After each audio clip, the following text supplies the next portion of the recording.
grade 12 biology students. Dr. Arnold Hayes, a renowned biologist, was invited to deliver this lecture on the importance of support systems across species. He explained that support enables organisms to maintain their shape and resist the force of gravity effectively. Dr. Hayes emphasized that support is crucial for stability, protection of vital organs, growth, adaptation, and movement in animals. He pointed out that in plants, support can be classified into two main types: physiological and mechanical. According to him, physiological support depends on osmotic pressure within the cells, which controls turgidity. He added that when vacuoles are full of water, plant cells become turgid, giving the plant stability. Dr. Hayes demonstrated with a lettuce leaf example, stating, "When water is lost, the plant wilts and loses its support." He further explained that mechanical support in plants involves structural components like cellulose, lignin, cutin, and suberin. He clarified that cellulose provides strength to primary cell walls, while lignin adds rigidity to the xylem tissue. Dr. Hayes highlighted the role of cutin as a waxy layer that reduces water loss in plants. He mentioned that suberin, found in cork, offers additional protection against environmental stressors. Moving on to humans, Dr. Hayes noted that our support system is primarily based on the skeletal framework. He illustrated that the human skeleton serves multiple functions, including shape, support, and organ protection. He pointed out that the skull protects the brain, the ribcage shields the lungs and heart, and bones support the body structure. According to Dr. Hayes, movement is enabled by muscles working in conjunction with the skeleton.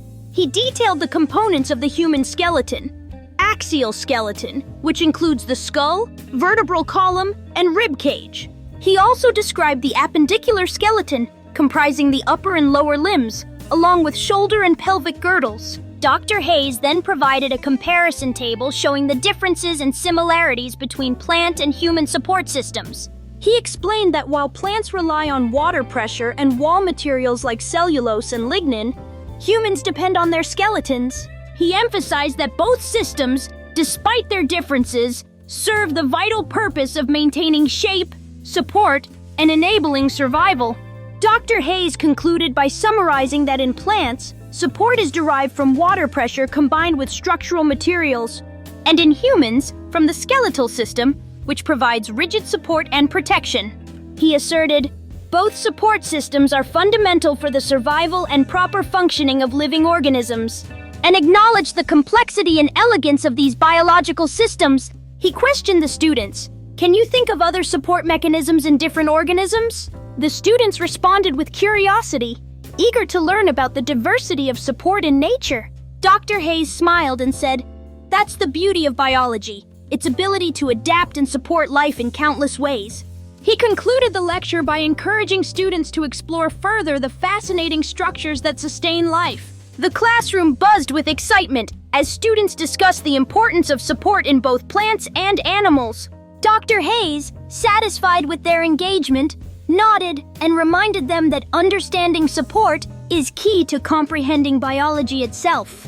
He emphasized that future studies would reveal even more intricate support systems across different species and environments. As the presentation ended, Dr. Hayes left the students inspired to observe and appreciate these biological marvels around them. The presentation begins with the title slide introducing the concept of support in living organisms for grade 12 biology students. Dr. Arnold Hayes, a renowned biologist, was invited to deliver this lecture